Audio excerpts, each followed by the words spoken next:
kids, and so welcome to a new video. So welcome to the heat and energy concepts part number 2. जैसा कि मैंने आपको पिछले part में कहा था कि अगले पार्ट में हम जानेंगे एनर्जी के फ्लो और उसके इम्पोर्टेंस के बारे में। सो इस वीडियो को शुरू करने से पहले बात कर लेते हैं आज के स्पॉन्सर के बारे में। So this video is sponsored by Shopping Bird. Shopping Bird deals in all brand first copy clothings and accessory shades, all branded in very cheap prices. अगर आपको वैरायटी ऑफ शूज चाहिए, अगर आपको वैरायटी ऑफ क्लोथ्स चाहिए, तो shopping bird से best option और कुछ नहीं हो सकता। कॉन्टैक्ट डिटेल्स आपको यहाँ पर दिख रही होगी, make sure to check out. So चलो शुरू करते हैं आज की वीडियो को और जानते हैं कि एनर्जी फ्लो क्या होता है और इसकी हमारे इकोसिस्टम में क्या इम्पोर्टेंस है।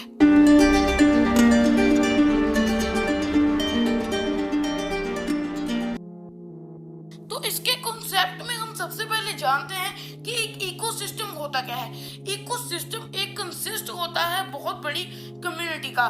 मींस अगर हम दूसरी भाषा में समझे तो इकोसिस्टम एक बहुत बड़ी कम्युनिटी होती है लिविंग ऑर्गेनिजम्स की, जिसमें प्लांट्स, एनिमल्स और माइक्रोब्स आते हैं।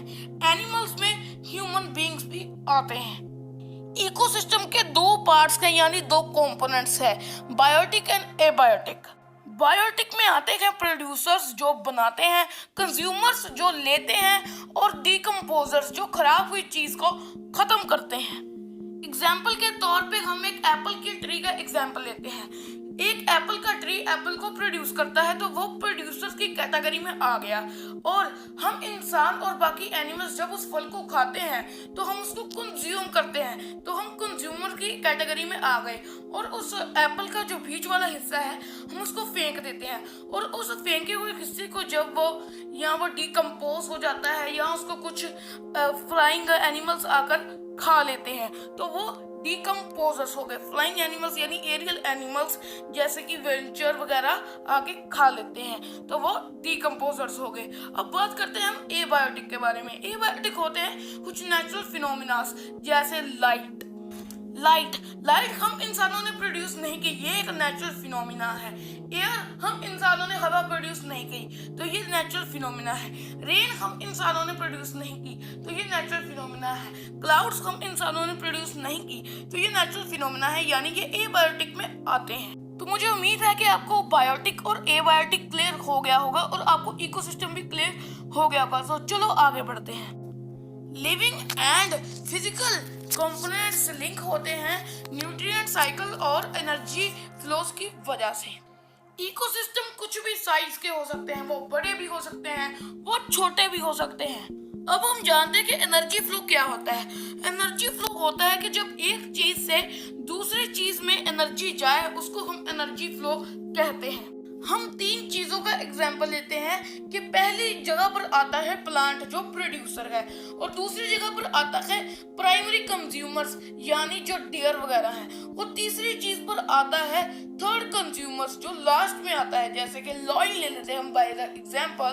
तो वो जो प्लांट है वो लाइट एनर्जी से थाउजेंड्स ऑफ जूल्स एनर्जी अपने अंदर ड्रेन करता है, और जब उसको कोई डेयर खाता है, यानी जब एक प्राइमरी प्रोड्यूसर को कोई प्राइमरी कंज्यूमर खाता है तो उसके अंदर में से 10 जूल्स एनर्जी डेयर के अंदर चले जाती है, और जब डेयर को कोई थर्ड कंज्यूमर खाता है यानी लॉइन खाता है तो 10 जूल्स में से 1 जूल की एनर्जी लॉइन के अंदर जाती है, और जो 9 जूल एनर्जी होती है वो ऐसे ही एनवायरनमेंट में वेस्ट हो जाती है। इसको को हम कहते हैं एनर्जी फ्लो। तो जैसा कि आपने देखा कि उस प्लांट के अंदर थाउजेंड्स ऑफ जूल्स एनर्जी थी, और जब उस प्लांट को डेयर ने खाया तो डेयर के अंदर 10 जूल एनर्जी चले गई, और जब डेयर को लॉइन ने खाया तो लॉइन के अंदर 1 जूल एनर्जी चले गई। तो इसके द्वारा एनर्जी फ्लो होते होते लॉइन तक पहुंच गई और लॉइन तक ट्रांसमिट हो गई। इस प्रोसेस को हम एनर्जी फ्लो कहते हैं। ये सिर्फ इन तीन चीजों में ही नहीं होती, बाकी सब में एनर्जी फ्लो होती है। ये तो सिर्फ एग्जाम्पल था एक। अब हम जानते हैं कि इम्पोर्टेंस ऑफ एनर्जी फ्लो, यानी एनर्जी फ्लो का क्या इम्पोर्टेंस है। अगर प्लांट्स की न रहे, सोचो अगर प्लांट्स की न रहे, चलो प्लांट्स रहने दो, आप सोच लो अगर सनलाइट ही ना रही, अगर सनलाइट नहीं रहेगी तो प्लांट्स को वो थाउजेंड्स ऑफ जूल एनर्जी नहीं मिलेगी। अगर thousands of joule energy plant को नहीं मिली तो वो मर जाएगा। अगर वो मर जाएगा तो डियर को भी वो एनर्जी नहीं मिलेगी, डियर को भी 10 जूल्स एनर्जी नहीं मिलेगी तो डियर भी मर जाएगा। अगर डियर भी मर गया तो लॉयन को भी 1 जूल एनर्जी नहीं मिलेगी तो लॉयन भी मर जाएगा। इससे पूरा का पूरा इकोसिस्टम तबाह हो जाएगा और सारे ऑर्गेनिजम्स मरना शुरू हो जाएंगे। इसलिए एनर्जी फ्लो हमारी इकोसिस्टम में बहुत जरूरी है और हमारे फूड लाइफ को बचाती है। तो भाइयों ये था एनर्जी फ्लो और उसके इम्पोर्टेंस के बारे में। अब हम बात करते हैं कि जो एनर्जी ट्रांसफर होती है वो 100% एफिशिएंट होती भी है या नहीं, यानी जो एनर्जी ट्रांसफर होती है वो एक ऑब्जेक्ट से दूसरे ऑब्जेक्ट में क्या 100% ट्रांसफर होती है या नहीं। इस टॉपिक पर हम अब बात करेंगे। तो फ्रेंड्स इसका आंसर है नहीं।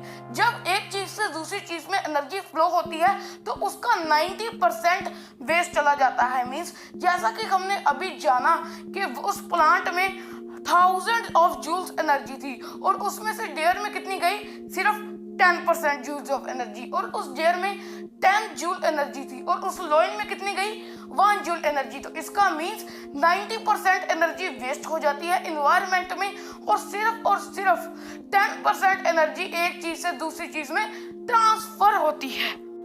तो भाइयों कैसी लगी आपको ये वीडियो, मुझे कमेंट सेक्शन में जरूर बताना। तो भाइयों यही थी आज की वीडियो। अगर आपको ये वीडियो पसंद आई है तो इसको दबाकर लाइक करो, सब्सक्राइब करो मेरे चैनल को और बेल आइकन दबाना मत भूलिएगा। अगर आपने मुझे अब तक इंस्टा, फेसबुक, ट्विटर पर फॉलो नहीं किया तो जाकर यार लिंक से दबाओ सेक्शन दबा के मैं मिलता हूँ अगली वीडियो में। तब तक के लिए बाय बाय।